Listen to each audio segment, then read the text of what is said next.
The call-in studio? I did. Well, Right. I didn't hear it. I went I live didn't. just as the heater turned off. I didn't hear the fight with you and call-in studio. It was no fight tonight. She was good. She succumbed quickly. So it was nice. Must have COVID. She must have COVID. It was She's an easy. It tired. was an easy fight. Whatever. She gave in. She gave in quickly, unlike most girls. She gave in quickly for me. All right. Chad, you said welcome everybody. We've got Keith here, FTF Geocacher Magazine. Want to give us a call? You can 808-468-7924. You got a question for Keith? We're going to be talking with Keith tonight from the famous FTF Geocacher Magazine. So, Oh, what's up? I'm sorry. I don't know. I'm cutting in here, but just hot off the press. Oh, the new one. FYI. Yeah. Yeah, the Oh, new one. nice. Just mailed out probably today. So it should be there in So nobody has it three yet? weeks. Nobody has it yet? I literally have a big stack of envelopes that I'm about to mail out. People who solved the puzzle in the last issue, they're usually the first ones to get the new issue because I send them a trackable copy Sure. pretty much immediately. So yeah, brand new issue coming out pretty quick. Should hit your mailbox in another 2 weeks or so. Sweet. All right, let's go live with this. Here we go. Chad, y'all set? I'm ready. All right, here we go. In 3. Oh, wait, hold on. There we go. 3, 2, 1. Jesse, stop clicking. 3, 2, 1. You want to know how to find it. Seek it out when they hide it.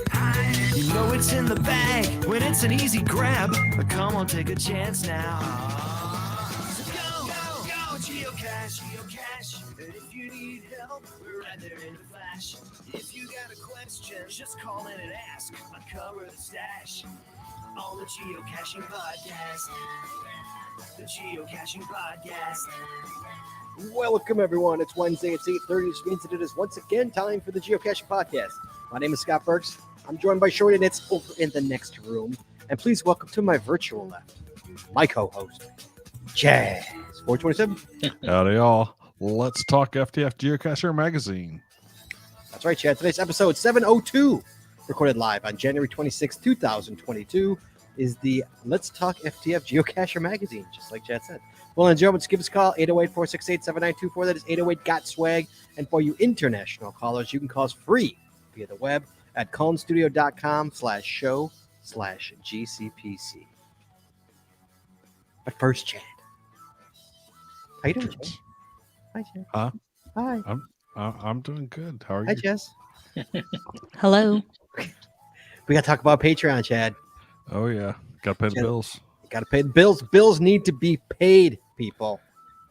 We appreciate everybody who knuckled up to the bar and joined the patron, the other side, the paywall, if you will. Mhm. Chad, what was the video on Saturday? Do you recall? Did you watch it? Video on Saturday. It was a throwback from 2015. 16. Yes. 16. Okay. Yes. I remember several years old on on what was that app? What was the app that on the phones? Periscope. Periscope. Periscope. Periscope. See, my brain is going. Yes, it was a trip Jesse and I took in 2016 to Southern Illinois trying to do Delorme pages is what it was. And we hit some haunted houses and a haunted witch. I forgot all about that. Did you really? Yeah. Remember? Yeah. Remember that?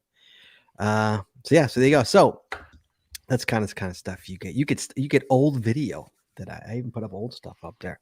It's because we haven't gone get new. Get a Oh, you get all of it. Yeah, you get all this stuff when you. But lately it's been old just because we haven't gone out caching and taken the video camera with us. So I'm out of footage. So here we go. So guys, there's 2 ways you could help us out. You can go to paypal.com. That's PayPal.me/the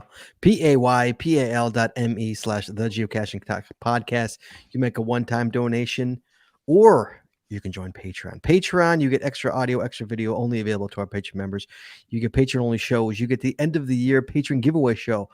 All the stuff given away. Even Chad, I even gave away the out of the country ones, He except for sent out except for New Zealand and Australia. New I can't do Zealand. that yet. In fact, Scott Carpenter sent me an email. He's like, I think you could send me my thing now. Like, no, dude, I can't yet. It's They because won't let you. first class is allowed. It cost me like $90 to send it first class to Scott. I'm not doing that. So I said, you got to wait for parcel post, kid. You got to wait for that. So yeah. So but all the Canadas, they're out. They're gone. They're on their ways, man. So and all the United States ones too. So you get the end of the year, all the freebies at the end of the year. You get, if you go a patron, depending on your tier, you get path tags and stickers and geo coins. It's a lot of fun. And plus, you get all the audio and video, a huge library. Now that we've been doing this for 3 years, it's a huge library of audio and video. So yeah, so you can join us. You go to patreon.com. That's patreon.com/the geocaching podcast. Promotional consideration paid for by the following.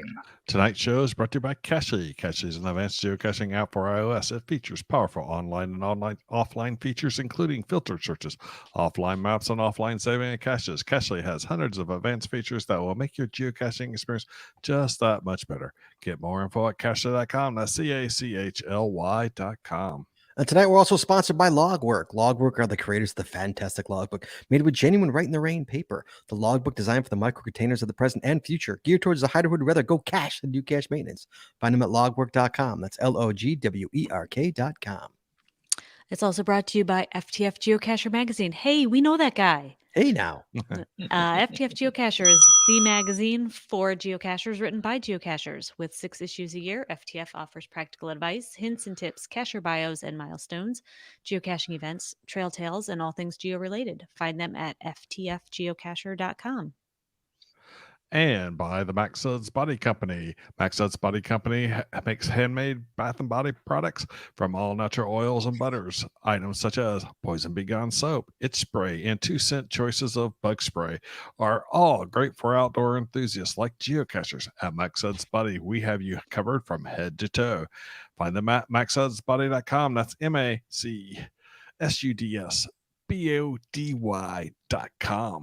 And by Practical Geocaching. Practical Geocaching sells utility items for geocachers. Our items are made in the USA, and we always provide free shipping. Find them at practicalgeocaching.com. That's PRACTICAL geocaching.com. And by Arted Crafted. Arted Crafted creates unique geocaching themed tees and custom designs for you or your geocaching group. With adult sizes ranging from small to 5XL, if you have an idea for a shirt design and cannot find it, then you've come to the right place. Please give us the opportunity to show you how we can enhance your caching experience with your own custom design. Visit them at artedcrafted.com. That's ARTEDCRAFTED.com. And finally, by pattags.com. For all your swag and pattag needs, visit our website to get creative help to trade or log tags or to purchase your own personalized pattags. With over 43,000 tags to collect, pattags.com is everything you need to start your pattag obsession. Visit them at pattags.com. That's PATHTAGS.com. And as always, Chad, you can find links to our sponsors on our website or in our show notes. Chad. Yes. Chad. Yes. Oh, my travel bug Got picked up. got picked up. How about that? Yeah. Did you get the email? And a few discoveries. Yes. Yeah. I Did. saw the email and I saw the discoveries as well. Oh yeah. How about that? Yeah. So someone ventured down to they went 70 miles out of their way just to go pick up your That Starcatcher, who's been on my porch. Geocacher. Yeah, yes. he's a patron of the show, isn't he not? Yes. Yes, he is. Yeah, patron of the show. How about that? You Going need to again. you need to drop it off somewhere even Bring it further home. He's gonna away. bring it home. No, He's don't gonna do bring it. it home. He's gonna do it. He's been on my porch more than once. He's been here. He's gonna do it. I'm telling you. You'll see. See, I would, if I were you, I would take it to a lonely cache in Montana. Meanwhile, did you see Jesse's? Jesse's like got pictures with all these people, with listeners of the show. Wasn't that Jess? Was that what it was? Yeah, with Look at patrons that. and everything. Mine's like off Awesome. Jesse's off, like off the charts, man. hiking the trails and All these patrons. Awesome. going to Like, events like, and all kinds of stuff. she got pictures with patrons. I don't know if that counts though. Does that count for points? don't Yeah, think I think so. that counts. I think no, old host counts for points. Old Oh, host yeah, just counts for points. Right. Pictures are 5 points per cacher. Just general. Right. Oh, wait. Picture taken with a listener of the show is 25 points per Oh. listener. Oh, Oh, she's getting some catch-up points there, buddy. oh, come on. Really? Really. Starcatcher pictures. Do this with yourself. At least with you. Come on, man. No, Come drop it off in a lonely cache. Wherever you're at, drop it off at a very lonely Stark Oh, says, there is cache. he did put one of him with it. Oh, did he? Okay. He Yeah, says they so have you got no, he has no 25 plans points to go there. to Six Flags for a while, so I might be SOL here. Yeah. So that's it's currently in the hands of Starcatcher, I think, is where it is currently. That's where Mhm. that's what it's doing. Out in Ohio. He's out in Ohio. That's correct. Also, in the news, aside from the host travel bug race, Urban Tree Canopy, $15 sale, $15 regular tees plus 10% off everything else through 131. So if you've been waiting to get that shirt in urbantreecanopy.com, now's your time to get the good stuff. Get a shirt like this. Yeah. Oh, look at Chad in this little GCPC shirt. Look at you. Yeah. Way too cold to wear t-shirts. I might It's go way and too- it's way order too some cold. hoodies. It's way too cold here. Way too cold. Way too cold. Yeah. So it's so cold that I'm actually wearing a hoodie like in the house. That's how cold it is. That's how I'm cold. wearing a scarf in the house. That's how cold. And it's just cold. Turn the heat up. We did. It It's still is. cold. It's just still cold. It's just cold. Your house can only get so warm, man. Yeah. So tonight, that's all we got. So again, we do have an email, but I'm saving for next week. Next week's show is a catch copy spoiler alert. So I'm saving all that for next week. So if you have an email, we didn't forget about you. I will read it and all that good stuff, but all the other news. But I don't want to waste any more time to bring in Keith here. Keith of FTF Geocacher Magazine. Keith, hello, sir. How are you? Doing well. Yes, Keith. We've had you on before. You've been a sponsor of the show since the very beginning. We appreciate you very much. Love the magazine. I think I was a charter subscriber. I think let's put it this way. I had a trackable magazine. Does that make me a charter subscriber if I had a trackable magazine? Was it issue 1? Yes. Because there were Gold Seal issue 1. Yes. It was.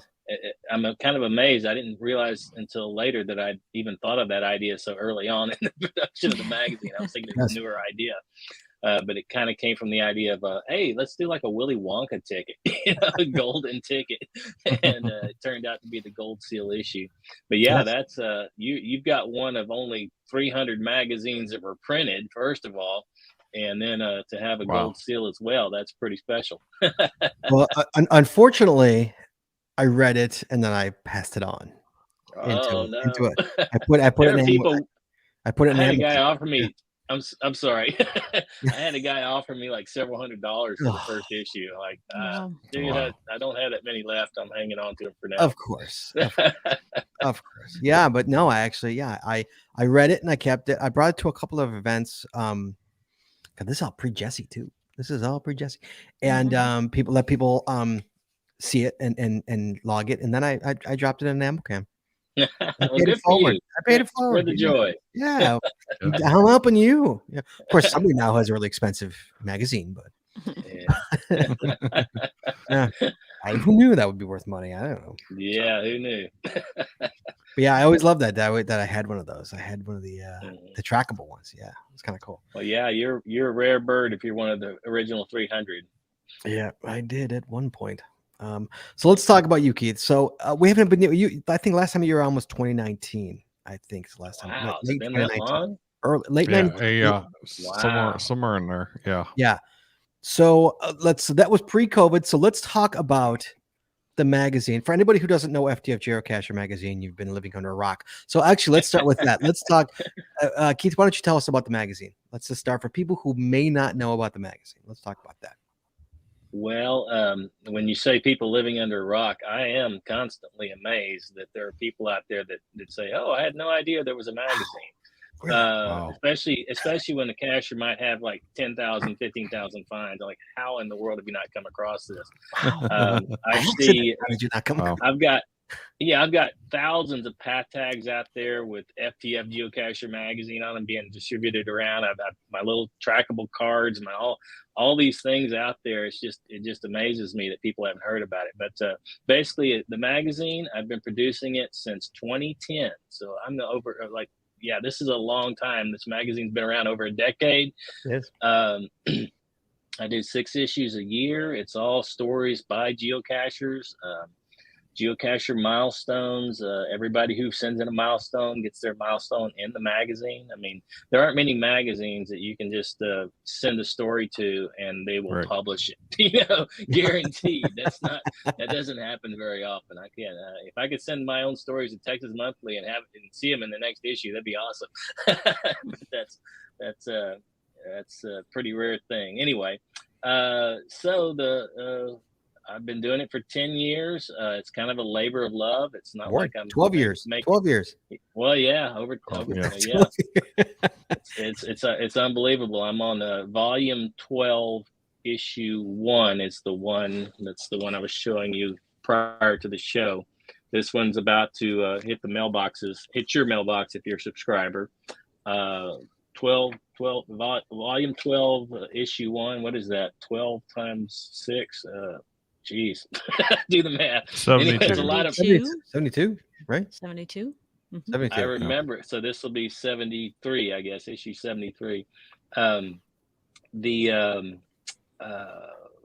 remembered when I first started doing the magazine, kind of like, first of all, I had no idea it would succeed at all. That's why I only printed 300 of the first issue. I thought, well, I'll put it out there and see if people enjoy it, see if people like it, and it kind of took off from there.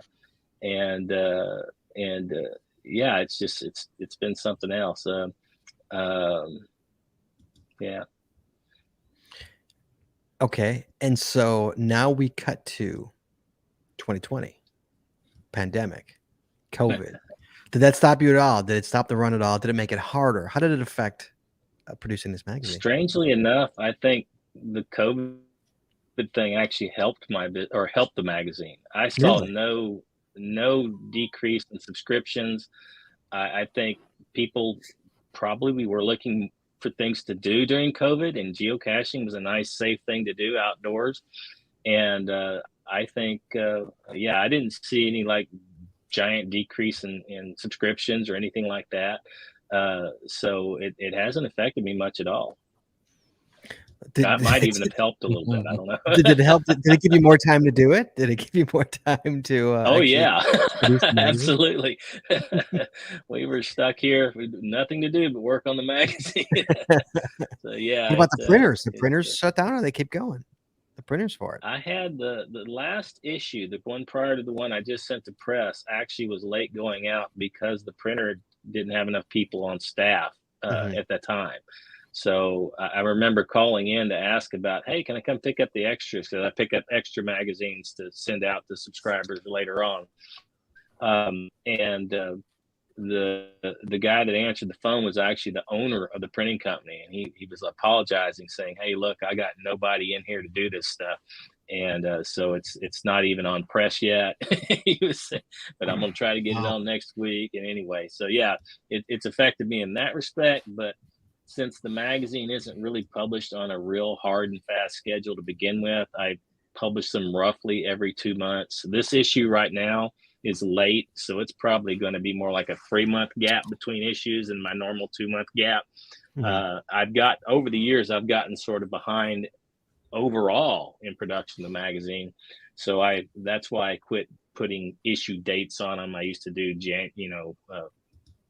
I used to put the year and everything on it, and I'm like, I'm not going to do that anymore because people would get mad. I got an old issue. I'm like, no, man, I swear that's the current issue.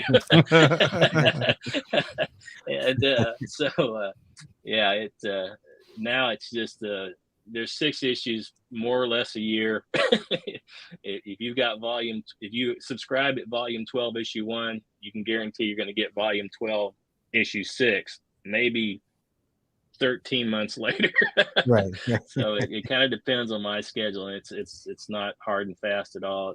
I have a regular job at a newspaper, and that's full time. So I work on the magazine in my off time, Yeah. If it gets done, it gets done. And that's one of the pretty amazing things that people probably don't even realize, who, all of us who get the magazine and don't even realize it's just you. It's I know there's a printer, but who's laying it out? Who's actually choosing the pictures, choosing the stories, setting out, doing all the pages, doing all that. That's all you, correct? Yeah, I mean, I don't want to put. I do the layout of the magazine. I do the editing of the magazine. The editing is probably the most difficult part because it's, the stories are sent in by average people who aren't writers, who aren't journalists. So there's I have a. Are you familiar with the app Grammarly? There's an app called Absolutely. Grammarly that basically checks your spelling. And when I put this reader stories into Grammarly, it's just one giant list of red things. So the first thing I do with the reader stories is put in Grammarly, and I go through, and it takes me 30 minutes to go through each story and correct, put the commas in the right places. And then I have some formatting things I do on my own. I have a certain way I format the names of caches and then put the GC code in parentheses and things like that.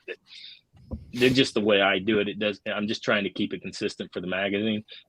So the editing takes a lot of time. The layout takes a certain amount of time, but basically it's not just a one-man job, because the readers, I would have no content to put in the magazine if the readers didn't share their stories with me and share their photos with me. So if you think about it that way, I've got a staff of thousands, because most magazines would have to pay writers, freelancers, photographers to produce their content. And I've got all that supplied to me by the readers free of charge. And so the only negative is I have no control over what I get from issue to issue, other than putting out it like, hey, can you guys send me stories about your favorite cache or whatever, or your favorite, what the last issue was the greatest thing you found in a cache. And so if it weren't for all these readers sending me all this, I wouldn't be able to put the magazine together. It wouldn't exist. So in that respect, I'm not doing it alone by any means. Right. Fair enough. And do you find you get an influx of articles, or are you usually struggling to fill up space? It's really funny. The readership that I have, first of all, I've said this many times before on other podcasts, but when I first put the magazine out, I looked at geocaching.com and saw that there were millions of geocachers. And I thought, wow, if I can just get a fraction of that, I'll be rolling in dough. And it turns out there are only the people that are willing to subscribe to a magazine, they're only in the thousands, not in the hundreds of thousands or anything like that. Your hardcore geocachers, there just aren't that many of us out there. So it wasn't the big cash cow I was hoping it would be in the first place. But it has I can't say I haven't made money off the magazine. It's been more of a labor of love than anything else, because I enjoy putting it together. I enjoy reading people's stories. But it's not a big cash cow either.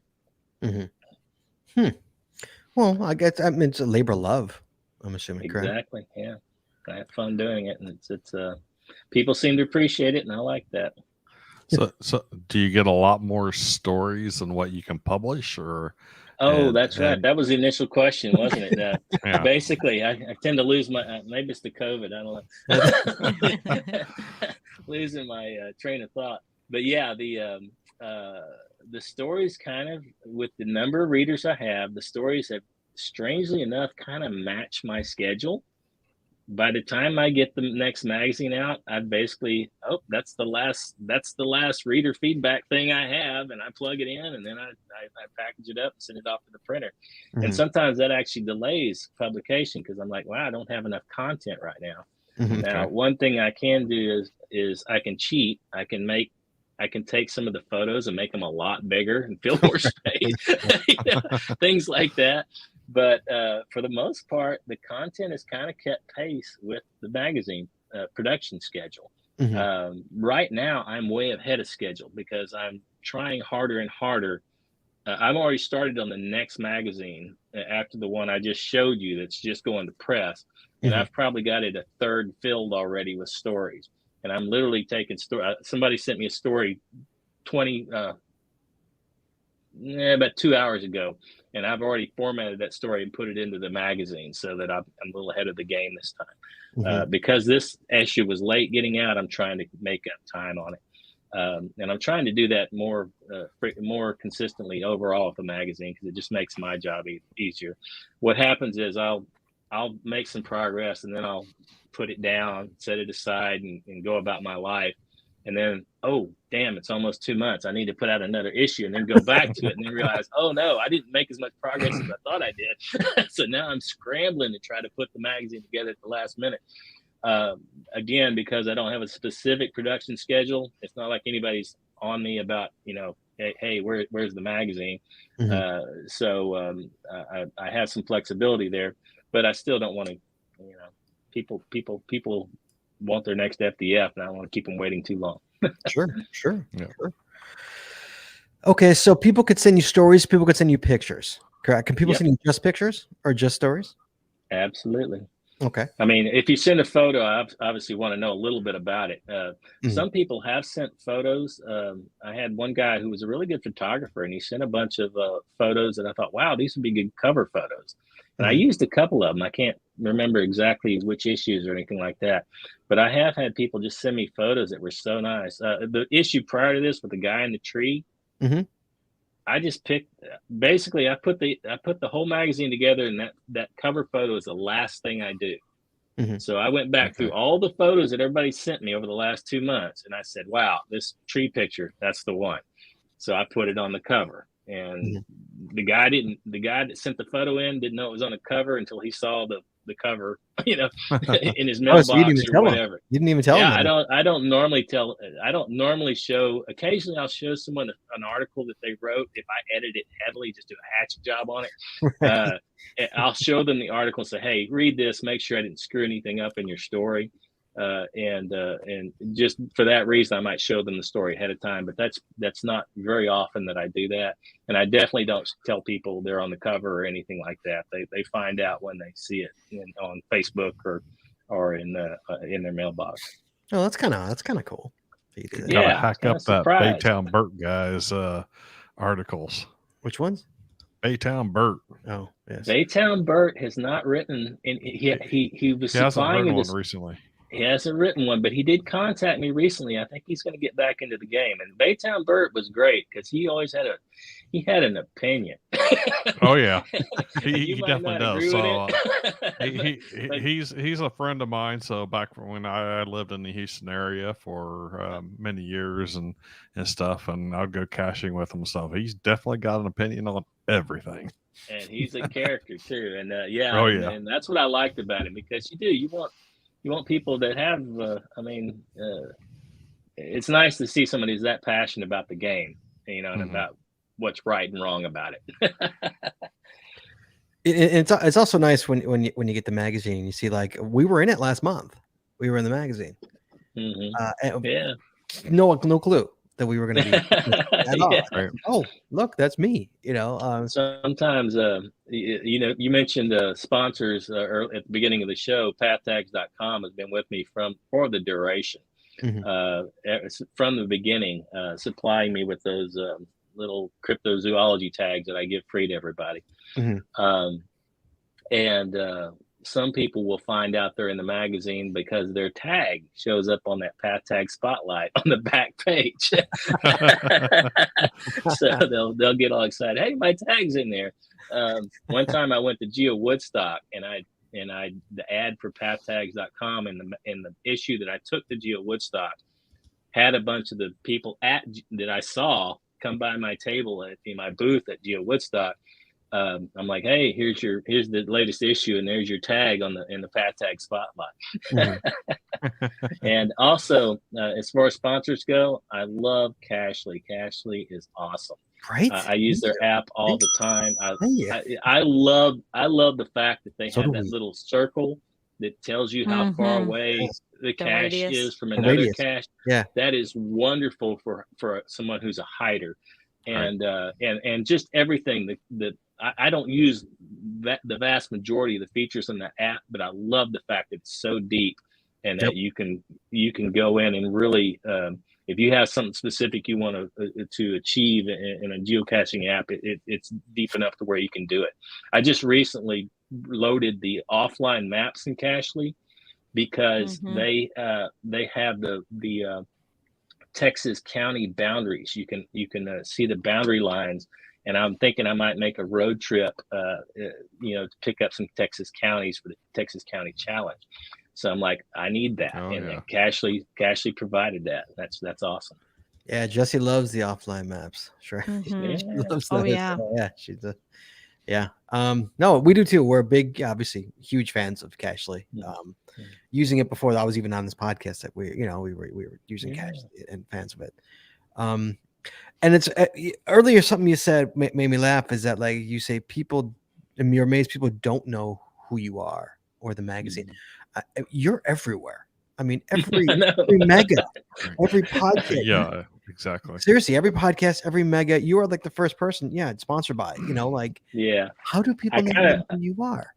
I feel bad that I don't sponsor more events, because there are a lot of events that I don't show up as a sponsor. If you go to Going Caching over in Georgia, I don't sponsor that in any way. The festival itself, basically, it's too much. I'm just one guy, and it's I can only do so much. So I try to hit the, if a podcast needs a trade out of an ad and a sponsorship or something like that, like you guys and I are doing, that's something I can set up and kind of just forget about, and it works for me. But yeah, the actual sponsorship events, like I've never even sponsored anything. I think I might have sponsored like a Texas event, like the Texas Challenge or something at some point or another. But you have. So I remember back. But I really miss 2011, 2012. Yeah. And I really miss that going to that's the worst part about COVID, is I really miss going to Geo Woodstock. I was so excited about the 20th anniversary party that delayed. I assume it's going to happen this year. I don't know for sure. We'll see. And those things were so much fun, getting to meet people face to face. All the Geo Woodstocks, that was so much fun. And now I'm afraid to go. I don't blame you. Yeah. So I learned about FTF Magazine at, I think, either 2011 or 2012 Texas Challenge. So where was it at? I think this one was up in the Dallas area on, not like, what's the name of that lake? Ray Robertson Lake. Yeah. Ray Roberts Lake. Yeah. That was a good one. Yeah. I'm trying to remember where I first heard of FTF Geocacher. I must have read about it somewhere, because like I say, I got it. I was one of the first. I got the first one, so I heard about it before it went live. What were you doing? Do you remember, Keith, what promotions you were doing before it went live? Do you remember? Before the magazine. Before the magazine went live, what advertising? Were we doing any advertising for it? I read about it somewhere. Your magazine. I'm not sure I understand what you mean by the magazine going live. Like your first issue, your first publication. First publication. Right. Did you do any promotions before that first publication? No. I'm trying to think of it. I had one of the original 300s. Oh, you're saying, so how did you find about it way back then? How did I find out about it? Yeah. I'm like, well, no, not any promotions. I barely thought of the damn thing. I know for a fact I read about it. I read somewhere about it. I don't remember. It could have been Podcacher, because I remember one of the first places I trotted out the idea, because I remember being like Sonny and Sandy going like, well, I don't know if that's going to work. Oh, Eaton Crow. Well done. And of course, they've been great too. Part of the magazine and everything. But that might have been it, because I can't imagine how else. I mean, there was a forum on Groundspeak, and I trotted the idea out in the forum, and I got so much blowback. I can only name. imagine The name of the magazine. Everybody, I had somebody email me just about a week ago saying that they were finally subscribing and that they had never subscribed before because they hated the idea of FTFs. I just don't understand why people want to go get FTF. And that's what I got from the very first. People hated the name. It's like, well, you know, we don't think it makes any difference if you're first to find or not. We don't like that whole thing, you know, and that caused a lot of negative blowback. But I kept, you know, I just kept saying, look, guys, it was just a name that I literally, some guy in the forum previously had mentioned, hey, if anybody ever does a magazine, they ought to call it FTF. I said, that's a good name for a geocaching magazine. So I just picked it up. Not much more thought put into it. I never dreamed that it would cause controversy or anything like that. And then I'm explaining to people, hey guys, it's not just about FTFs. It's about everything that you have. I mean, there are going to be things in the magazine about FTFs. In fact, there's a story right in this issue about FTFs that I had to kind of apologize to the person for that last emailed me. Like, okay, it's not all about FTFs, but there is one story in this magazine about it. So that's the way it goes. Yeah. Basically, you know, geocaching, everybody had, it amazes me how different, how this game has so many different people with different ideas of how it's supposed to be played, and how we're all playing the same game with all these different, radically different opinions about what's important about the game, whether it's important for it to have FTS, whether it's important to have milestones, whether it's important to have giant numbers. I mean, there's all this difference of opinion, and yet we're all playing and enjoying this same game. Exactly. It's a very strange phenomenon. No, I agree. You know, it's yeah, I agree. I'm not gonna get into it. I agree absolutely. So that being said, yeah, I bet you're right. I bet you it was Sunny and Sandy. I bet you that's where Probably so, yeah. Either that or that forum, because there was a lot of commentary in that forum. I did not, maybe the forum. I don't remember if I read it. Must have been more, but I remember I was listening to Sunny and Sandy back then, so I bet you. Yeah, that would have been the obvious thing, probably. That probably would have been it. And then is it still to this day? Is it still evolving, or are you pretty much locked in on how it goes? Like always evolving. In fact, it's frustrating to me because it takes a lot of work to put this thing together, and I keep creating more work for myself. Like now that I'm doing the puzzles in every edition, I do those puzzles myself, and that's not easy.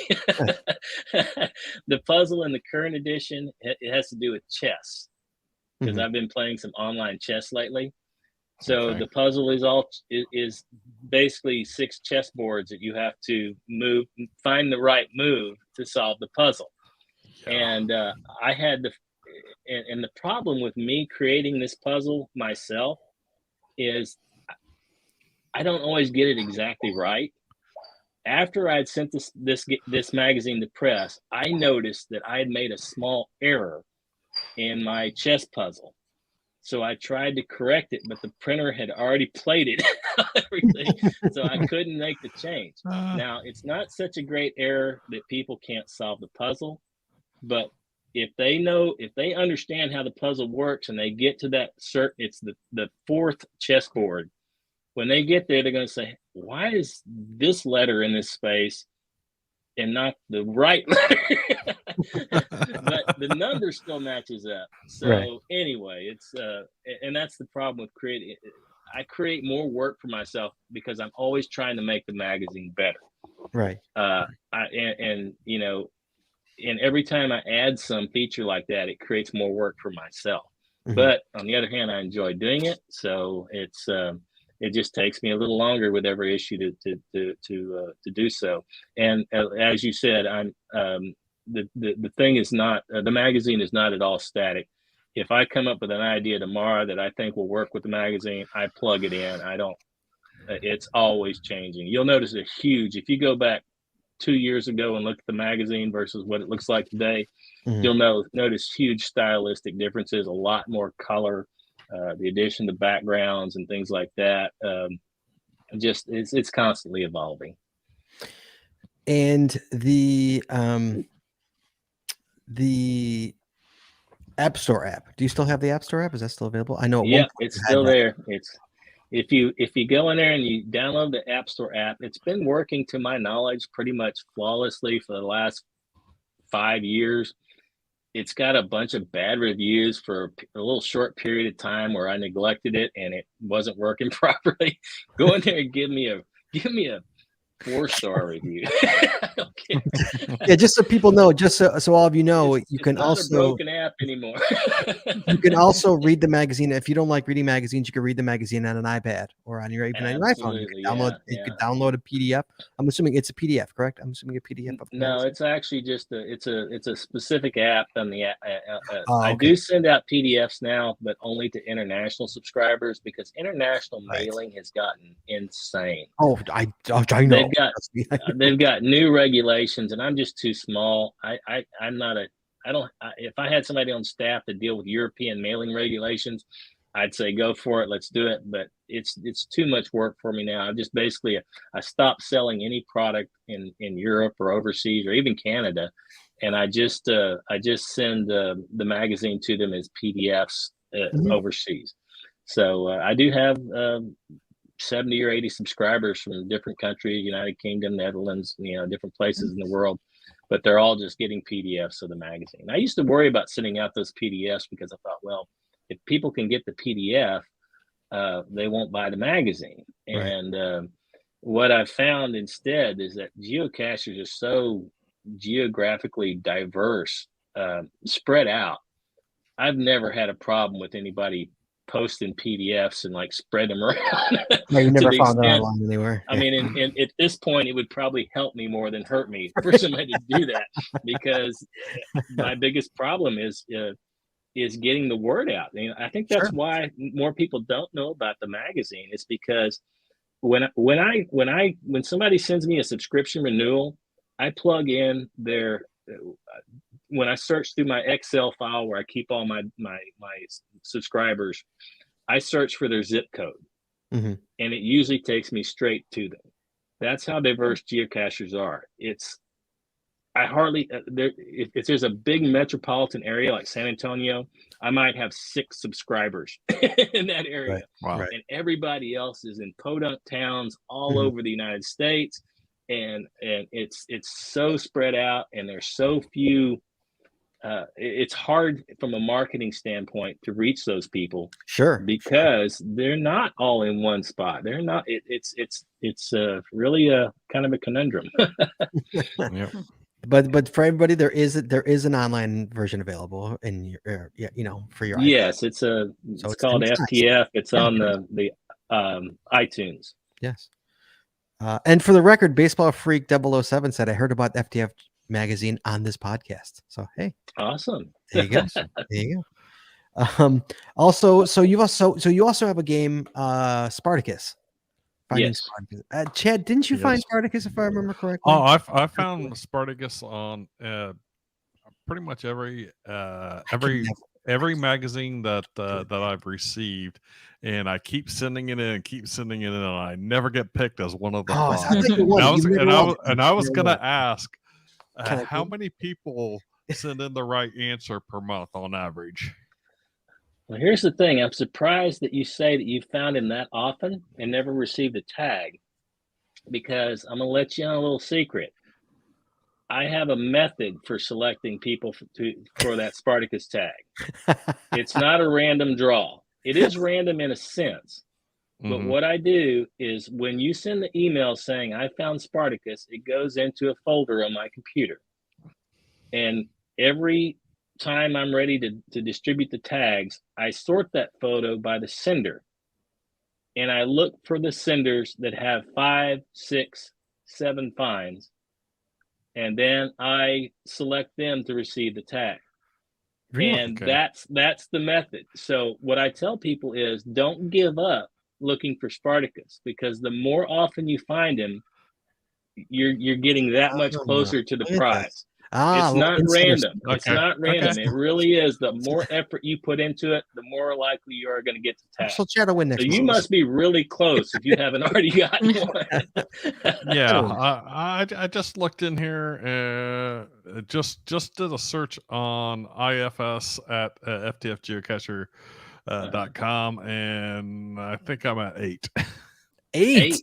See, that you're very close, because the other thing is, I kind of jump around my list when I go search. And so sometimes I'll start at the end, and sometimes I'll start at the beginning, because I'm always afraid, I'll find 5 people before I get to the letter D. Right. So I try to start at different places. But yeah, there is a method, and I guarantee you that you're close if you've got that many finds.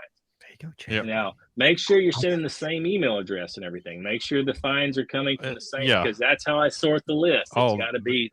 These are from my Gmail address, so I could never even find him. I literally can't even find him.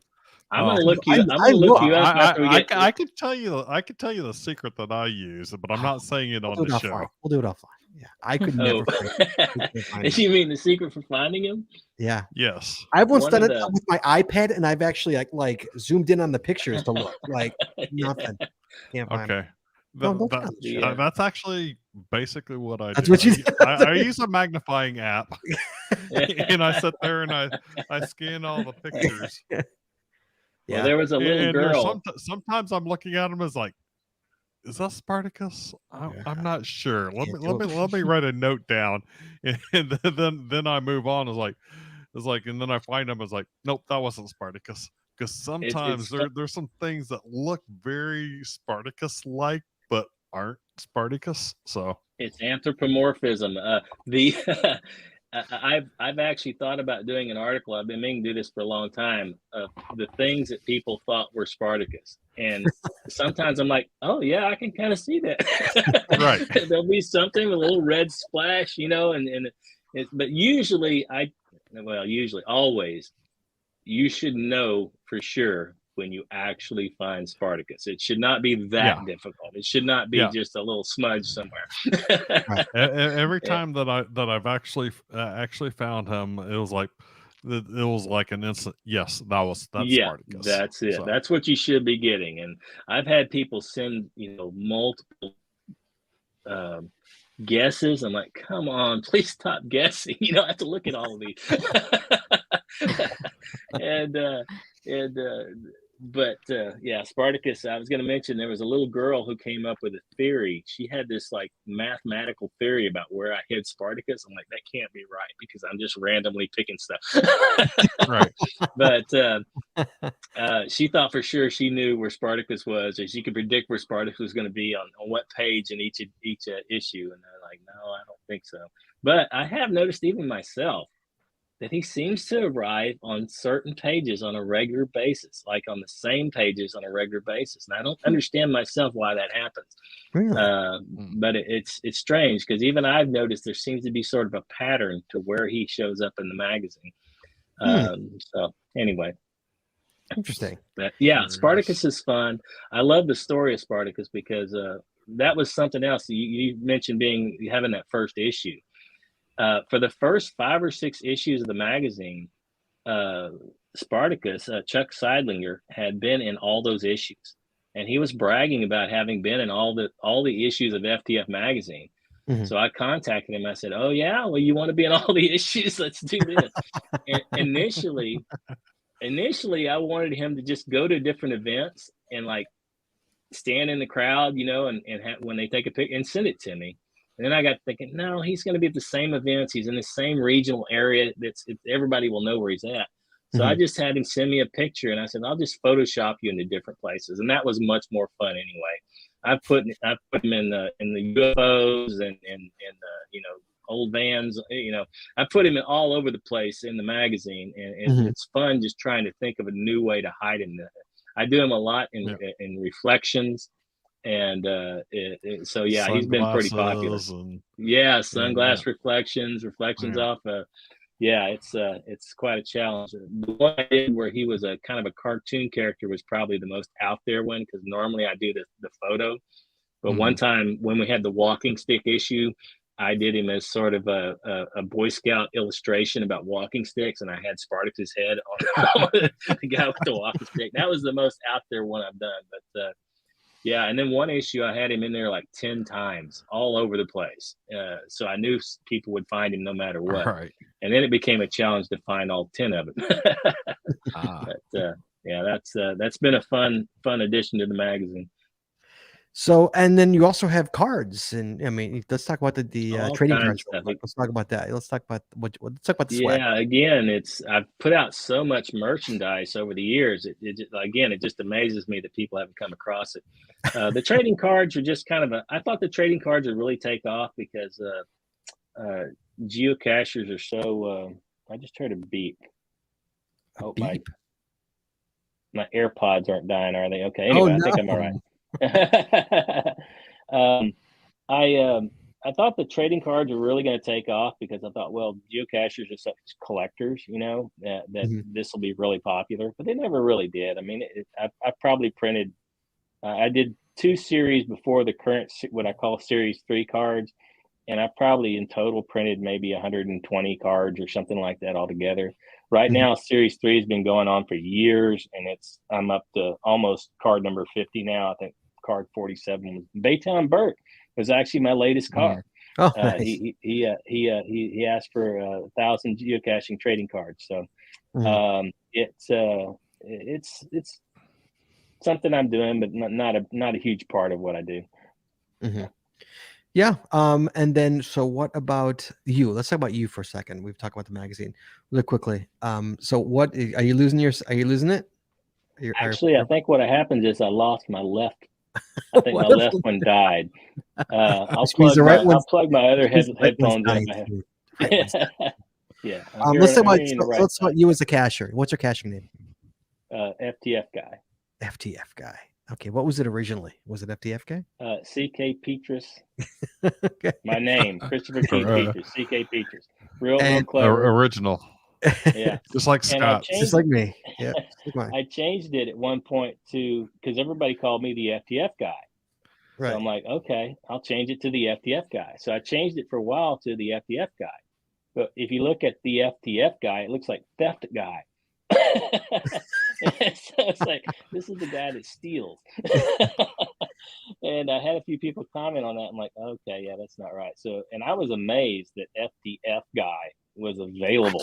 I'm amazed. I was like, I can't believe this is available. So I became simply FTF Guy. That's fantastic. And I'm real happy now because I've got a new little BMW i3, a little all-electric BMW that I bought secondhand. And I have vanity plates coming that say FTF Guy on them. So I'm excited about that. Nice. And how many finds you got? I don't know. It was 1,200 and something last I know. I was gung-ho for about the first 5 or 6 years. And then I trailed off, and I found a geocache this morning. And I had a DNF this morning. So it's not like I don't do it anymore. I just don't do it fanatically anymore. I guess the magazine's kind of filled that place where I used to, that used to be filled by the geocaching itself. I do it kind of vicariously through other people now, but I love hiding geocaches. That's one of my favorite things. I love hiding geocaches. I've got a couple here in Port Aransas that are pretty popular. I like creative hides. I like to do things that are strange. Uh-oh. Did we lose him? I think we lost him. And he's gone. He's not gone. His earbuds are gone. So we'll let him wire himself in. We'll give him a second. Hi, you back? Oh, wait, he's got to plug himself in. He's plugging himself in, guys. Sorry. Oh. God, this is why I do live podcasts, man. Gotta love it. Gotta love live. In the meantime, Chad, you found Spartacus every time. Not every time, because sometimes I will forget to look. But every time that I have looked, I have been able to find him with the magnifying glass. Cheating. You were cheating. Not cheating. I'm using the tools that I have available to me. Jesse, have you ever looked for Spartacus? You're on mute, by the way. You're on mute. I muted. Sorry, I now? muted myself because I turned my heater on. My feet were cold. Nice. Yeah, we can hear you now. Okay, I'm just working off the regular mic now because See, I don't know FTF where to sit on my Air That's my fine. MacBook Air. Yeah, Keith, this is why we use the cords. See, the cords are still good. Yeah. Not use the Bluetooth. You do audio for podcasting. Jesse, can you find Spartacus when you get the magazine? No, I don't have enough patience. You don't have the patience I for glance through and then I'm like, nah. not there. Yeah. All right. So you like you're a better hider than a finder, as where we were. Yes, Correct, I sir? enjoy hiding. Okay. And I don't know if people know you live on a boat, which is super interesting. Correct. Yep. It for the last about the same amount of time. Well, no, actually, it's only been 2013 since I've lived on the boat. But we went through Hurricane Harvey here in Port Aransas. The boat got swept away, and I had to go babysit it for about 2 months in a back lagoon here in Port Aransas before we finally got it returned to the marina, which had to be repaired as well. So we've had some excitement here in this boat. And how is living on a boat? It's like you obviously it's enjoy it. like an efficiency apartment. I think I enjoy it. We like it. We got a beautiful view of the marina, and we get these beautiful sunset views every evening. So it's been really nice. Nice. So you live on a boat, and you live in Texas, correct? Yes, sir. Yeah, in Texas. Okay. And so you live in Texas.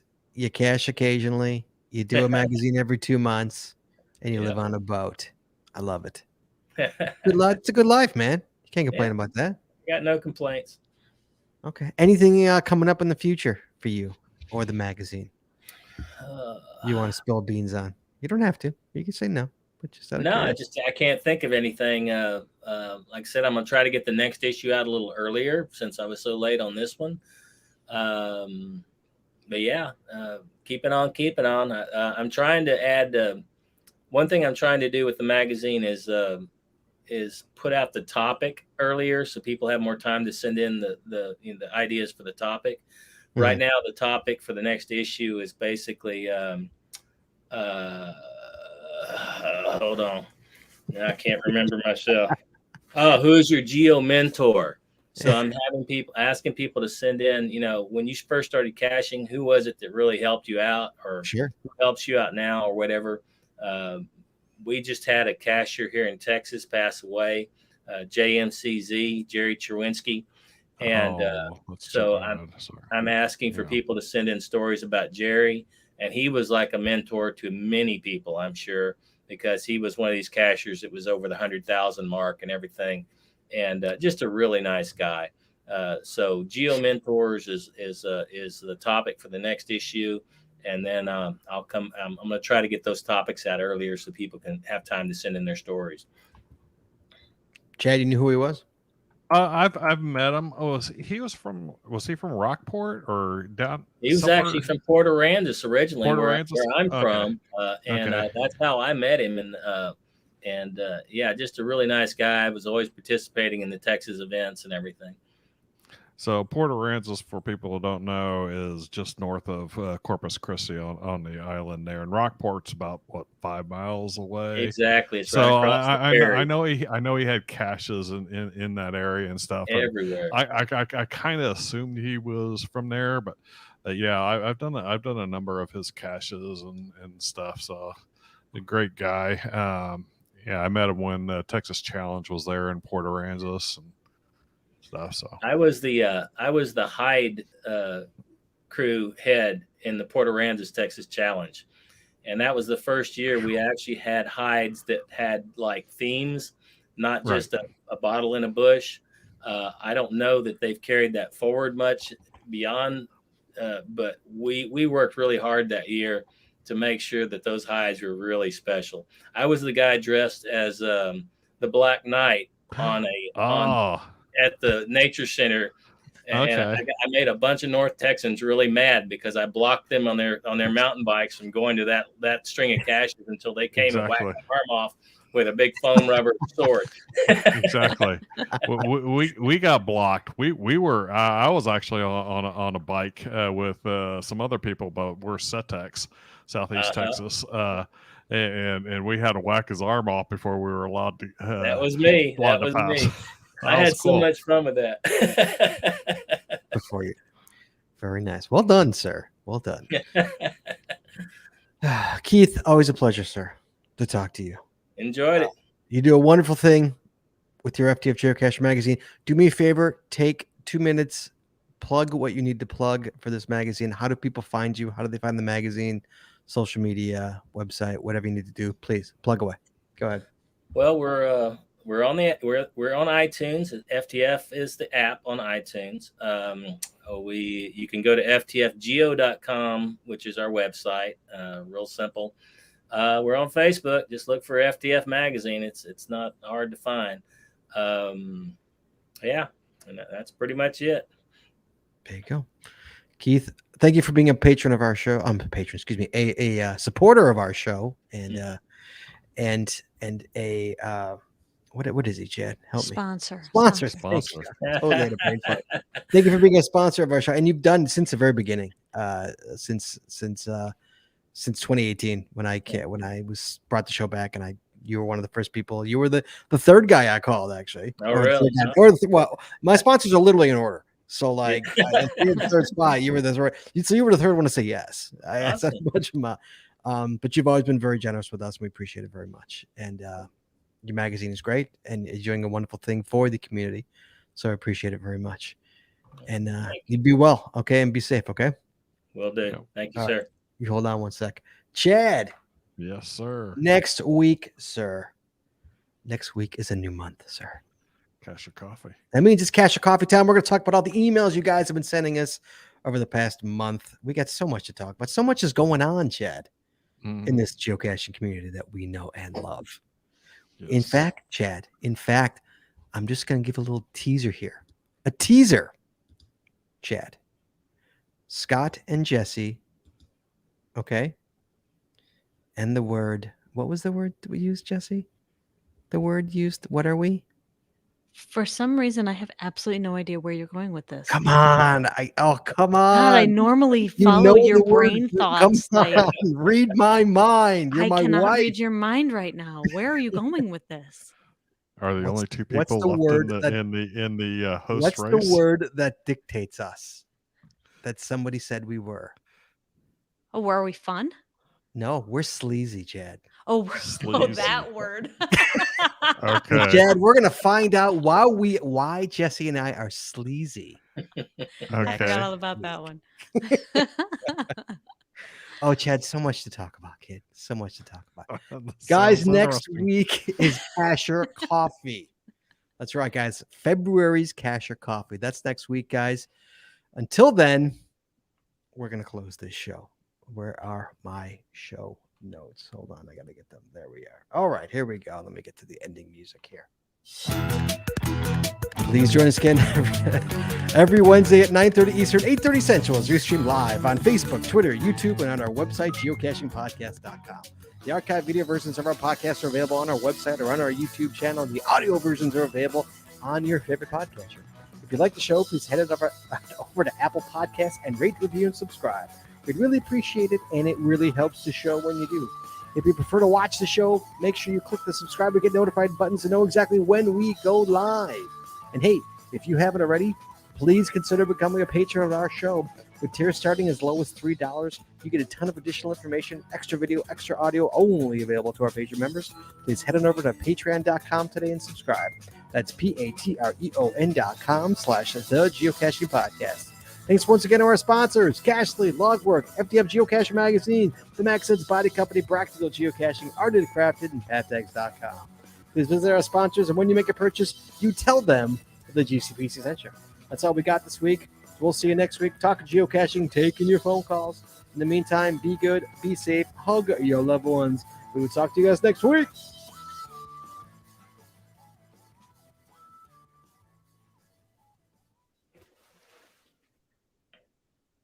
And we're clear. There we go. All right. Well, thanks, guys. That was fun. Yes. Thanks for joining us. Did We appreciate it, buddy. I'm curious about the audio change after the earbuds died. Was it radically different or? Nope, not at all. Nope. Oh, Nope, right. not that. Good. That's good to know. Okay. Oh, dude, New Zealand says, oh, no, is that New Zealand? I might be Australia. No, it's New Zealand. Thanks for a great magazine. I thoroughly enjoy reading it. Great. I think Scott's in New Zealand, I think. He's either, no, maybe he's in Australia. I can't, no, he might be in Australia. I can't remember. One of those two. How many people do you have in Australia and or New Zealand? Probably about 6. He's one of them. Scott Carpenter's one of them. Gotcha. Yeah, the name is familiar.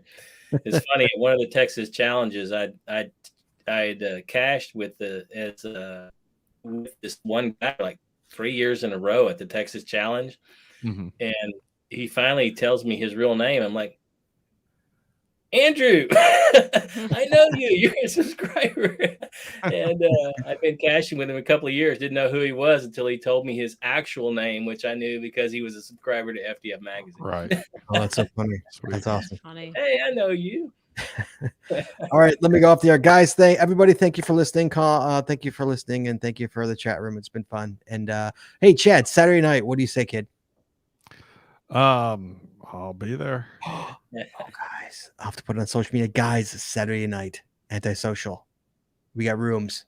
Keith doesn't know what we're talking about. It's okay. He doesn't need to. Doesn't matter. Guys, rooms will be open. Puzzles will be solved. Beers will be drank. That I can identify with. Right? That's what's happening Saturday night, guys. 8:30 Chicago time. It happens again. Saturday night, antisocial. Prepare. I'll put it on the socials. Sweet. Probably tomorrow, maybe Friday. Hopefully tomorrow, if I remember. I'll make a note. All right, guys. We'll talk to you guys. Be well, be safe. Bye-bye. See ya.